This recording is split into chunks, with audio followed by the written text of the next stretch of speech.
สวัสดีทุกคนมาเจอกันในแล้วก็สาวลาวในฝรั่งเศสทุกคนตอนนี้หนาวแล้วได้หนาวแต่ก็บ่ได้ขนาดหนาวแท้นะว่าแต่ว่าหนาวแล้วซัมสติกหนาวไปหับลูกมื้อนี้ปกติผัวพักเวียงมื้อนี้แต่ว่าพ่อปู่เราบ่สบายล่ะเรามาหาหมออยู่ไกลๆเราสิมีผ่าตัดกันผ่าตัดอีหยังเหอะแล้วแต่ว่า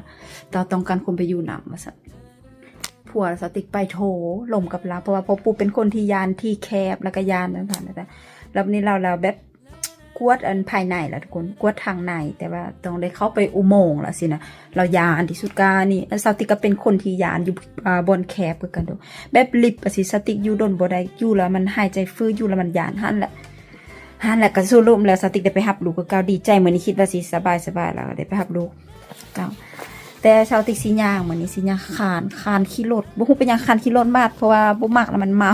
เกือบเมาตลอดขี่แต่เวลากลับเมาบัดนี้สิลองแบบย่างบางทีเฮ็ดคลิปวิดีโอไปเนาะตามแคมทางสิย่างซ่าๆไปถ้าประมาณ 3:30 ก็ละสิย่างไปเพราะว่าคือว่าแล้วย่างสูงสุดก็30 นาทีจังซี่นะก็เลยเฮ็ดสบายๆเฮ็ดคือนักท่องเที่ยวหั่นแหละทุกคนก็คือเมื่อวานนี้สติกไปเรียนขับรถมาแล้วเด้เริ่มเมื่อวานนี้แล้วเด้เมื่อวานนี้เรียน2 ชั่วโมงทุกคน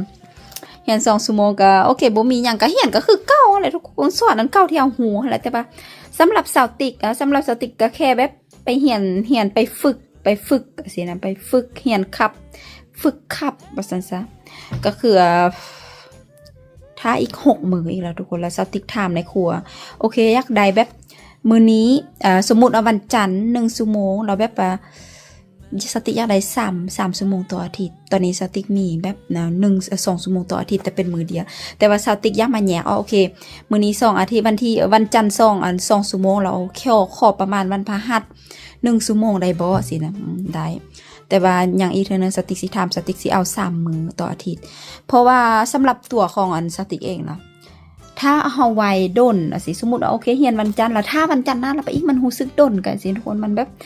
มันบ่ลึงมือล่ะขับรถเพราะว่าตอนนี้เฮาก็ฮู้หมดแล้วแหละแต่ว่ามันยังบ่ลึงมือเถื่อแบบเฮาก็สร้างขับรถเป็นแล้วสินะทุกคนแต่ว่ามันแบบก็มันบ่ลึงมือหั่นแหละทุกคนก็เลยต้องการฝึกพวกเบิ่ง20 ชั่วโมงเรียน20 ชั่วโมงแต่ก็เรียนอันเก่าแล้วสติกก็เบาแบบเบาบ่ดีกับในคู่เก่าบ่แม่นเบาบ่ดีกับในคู่เก่าดอกสติกก็เบาแบบคือเบาควันสิเบาแบบของอันน้องเรียนเก่าเป็นจังซั่นจังซี่สติกก็บอกตามความจริงว่ามือซอบเซ็งแล้วเนาะในคู่สติกแล้วอันมอนิเตอร์สติกบ่ได้อยู่กับสติกแต่ว่าปกติละมือที่อันซอบเซ็งล่ะปกติคนสอนเฮาต้องอยู่ทางหลังเฮาแต่ว่าสติกแล้วบ่สติกแล้วเป็นอันเจ้าของโรงเรียนเว้าสู่ในครูใหม่ฟังเขาก็ตกใจเป็นหยังปกติแล้วพวกเฮาต้องแบบต้องไปเวลาไปซอบเซ็งแล้วคนสอนต้องไปอยู่กับนักเรียนเพราะว่านักเรียนละไว้ใจเฮากงเฟียงแบบไว้ใจเฮาว่าซั่นซะแต่ว่าหั่นแหละแต่ก็บ่คือกัน บกเปิงสุทุกคนสติกยัง18 ชั่วโมงแต่ว่าสติกคิดว่าน่าจะเพิ่มเอาละอย่างขั้นต้นเพราะว่า20 ชั่วโมงมันเป็นพื้นฐานนะทุกคนต้องเรียน20 ชั่วโมงสิเนี่ยหั่นแหละทุกคนลุ้นอยู่นี่แหละลุ้นแล้วก็ลุ้นแต่บ่เป็นหยังซุมื้อสติกก็เฮ็ดคลิปวิดีโอทุกคนมันอยู่กับลูกแล้วสติกละเมื่อยซะคร้านเลยซุมื้อนี้ยามหนาวแรงหายคร้านใส่เสื้อผ้าขาดอายุอันเนี้ยเบิ่งอันนี้ก็สติกจับเสื้อผ้าผัวมาใส่ซะแล้วว่ามันง่ายสติกมักใส่สบายออกไปนอกล่ะบ่อยากแต่งตัวบ่ซั่นสิว่าแต่บ่อยากแต่งตัวโอเวอร์สินะบ่อยากอันแต่งตัวบ่อยากเป็นจุดสนใจ พูดนะเว้าคือแต่ตัวแต่งตัวเก่งนะบ่ดอกบ่แม่นแบบออกไปนอกไปคนเดียวย่างไปสิสติกมักแบบอันมันสบายสะดวกสบายสินะหั่นแหละ 3:30 นสติกก็สิย่างไปเพลินไปเพราะว่าปกติรถอันแม่ล่ะไปหอหน้าโรงเรียนน่ะก็4 โมงไปน้อยนึง4 โมงไป 4-5 นาทีสิสติกก็ได้นั่งท่าสิแต่มื้อนี้สติกสิย่างไปสบายย่างไปย่างชมวิวบางทีจะเฮ็ดคลิปวิดีโอให้ทุกคนเบิ่งเนาะยามเย็นยามหนาวเลยเด้พวกสติกหาก็ไปตอนนั้นชั่วโมงหาก็ไปตอน2 ชั่วโมงหั่นนะหาก็ไปตอน2 โมงไปห้องหมอก็อยู่ห้องหมอบายอนนะทุกคนพ่อปู่เรามาเฮ็ดเอ็กซามอยู่หั่นนั่นแหละยังพ่อปู่เราก็อยากไปอยู่บ้านพักคนชราทุกคนแต่ว่าก็คือว่าอะไรแบบกำลังล่มกันเพราะว่าเราบ่ไหวแล้วสิแล้ววันนี้แล้วพ่อปู่แล้วคือว่ามันคนแก่แล้วมันก็ป่วยมันหลายแบบสติกอันนี้เคยได้ยินหลายคนเว้าอยู่บ้านนะ ว่าคนแก่เวลาเขาแก่ตัวแล้วกลับมาเป็นเด็กน้อยอีกสิเนาะก็น่าจะแม่นนั่นเอาแต่ใจจังซั่นจังซี่นะทุกคนหั่นแล้วพ่อปู่ละจมยักไปอยู่บ้านพักคนสลาสิร้องเบิ่งปางเทียนไปอัน1ไปอยู่1มื้อต่ออาทิตย์แล้วก็2มื้อต่ออาทิตย์ได้สิในร้องไปแล้ววันนี้แล้วแม่ย่าเราคิดหลายล่ะอันนี้เกิดขึ้นช่วง2อาทิตย์แล้วบ่ตอนที่พัวสติกไปพุ่นเพราะว่าเราคิดหลายแม่ย่าเราบ่เบาสู่ไผฟังแต่เว้าเรามักล่มส่วนลูกสาวของพัวสติกฟังมื้อนั้นเราลูกสาวของพัวสติกมานอนอยู่นี่ล่ะเราเว้าให้ฟังว่ามื้อนั้นเราแม่ย่าล่มแล้วเราให้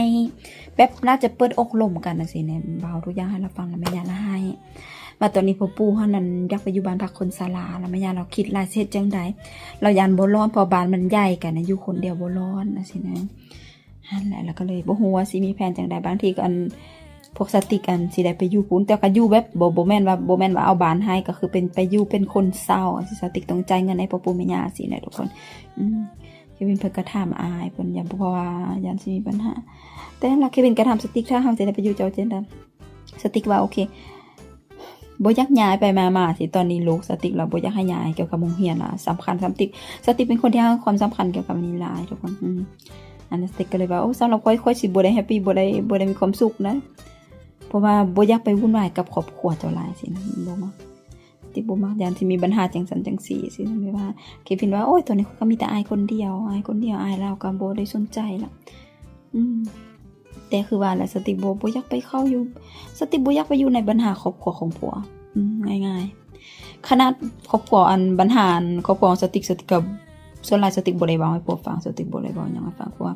ความรับผิดชอบของเฮาก็เป็นความรับผิดชอบของเฮาคำนี้สติสิเว้าให้ผัวทุกคนสติเสียกิโลหลายเรื่องเบิ่งแหวนแต่งงานเบิ่งขนาดแหวนแต่งงานล่ะเรียกกิโลอาทิตย์นี้เสียกิโลหลายตุ้ย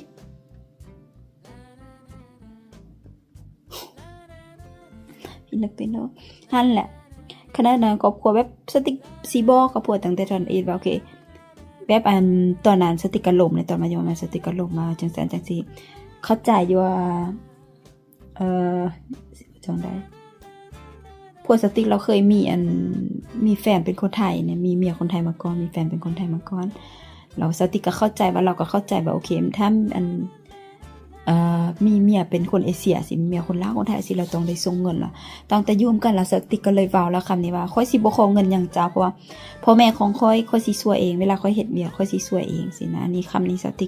บอกตั้งแต่ตอนอยู่นำกันแม่สติว่าปัญหาครอบครัวค่อยสิบ่เอามาเข้ากับปัญหาเฮาครอบครัวของเฮาเป็นครอบครัวเฮาครอบครัวของค่อยพ่อแม่ค่อยเป็นของค่อยสิบ่เอาทุกอย่างมาปนใจกันสติบอกตั้งแต่ต้นแบบนี้อันนี้ครอบครัวสติอันนี้เป็นทางของสติบอกตั้งแต่ต้นเคลียร์ทุกอย่างตั้งแต่ต้นก็มีหลายคนว่าโอเคถ้าไอ้พวกฝรั่งถ้าอยากได้เงินเขาต้องบอกตั้งแต่ต้นก็แม่นอีเลยทุกคนเขาต้องแบบฟิกตั้งแต่ต้นเขาต้องปัญหาเขาต้องแก้ไขตั้งแต่ต้นนั่นล่ะบอกไว้ตั้งแต่ต้นเลยโอเค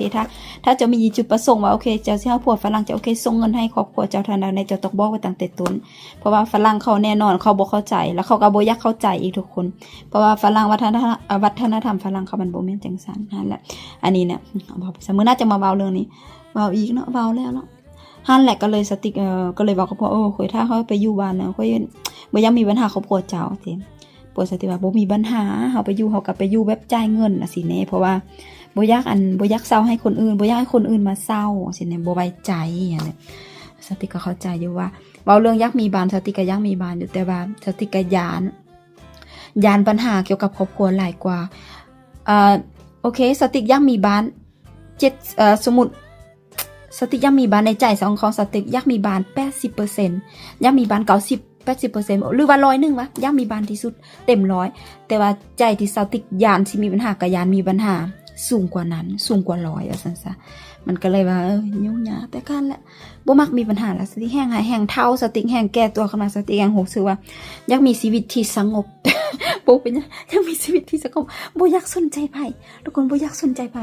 เสื้อบ่แม่ย่าส่งข้อความมาสติกับบางทีสติอ่านแต่สติก็บ่ฮู้สิตอบจังได๋แม่ย่าแล้วมักคือว่าแหละบางทีเรามักส่งข้อความบางทีเรามักคอมเมนต์อยู่บ่นั้นบ่นี้ของสติโพสบางทีสติก็ตอบแต่บ่แม่นว่าบ่อยากตอบสิว่าทุกคนบ่สร้างสิว่าแต่มันอยู่มันจักใจแล้ว บ่แม่นเฉพาะแม่ย่าทุกคนขนาดผัวสติกทรงความบางทีถ้าบ่แม่นเลยจะเป็นสติกบ่ได้ตอบปะ บ่ฮู้เป็นหยังทุกคนอันนี้ละมื้อนั้นสติกเลื่อนอยู่ TikTok เห็นก็แม่นอีแลคนที่เป็น introvert แล้วทุกคนบ่สนใจไผอีหลีเนาะบ่สนใจบ่ยุ่งเกี่ยวกับไผอีหลีก็แม่นอีหลีทุกคนนั่นแหละแต่หั่นแหละไปทุกคนสติกสิย่างไปแล้ว 3:30 นแล้วเด้2 โมงเอาบ่แม่นบ่3 โมงเช้าปลายแล้วเด้ไปสิย่างไปสิมื้อนี้สิลองเฮ็ดคลิปอยากลองเฮ็ดคลิปแต่ว่าสติกก็อยากเฮ็ดคลิปทุกคนอยากโพสต์คลิปลงแต่ว่ามันขานไปย่างไปหับลูก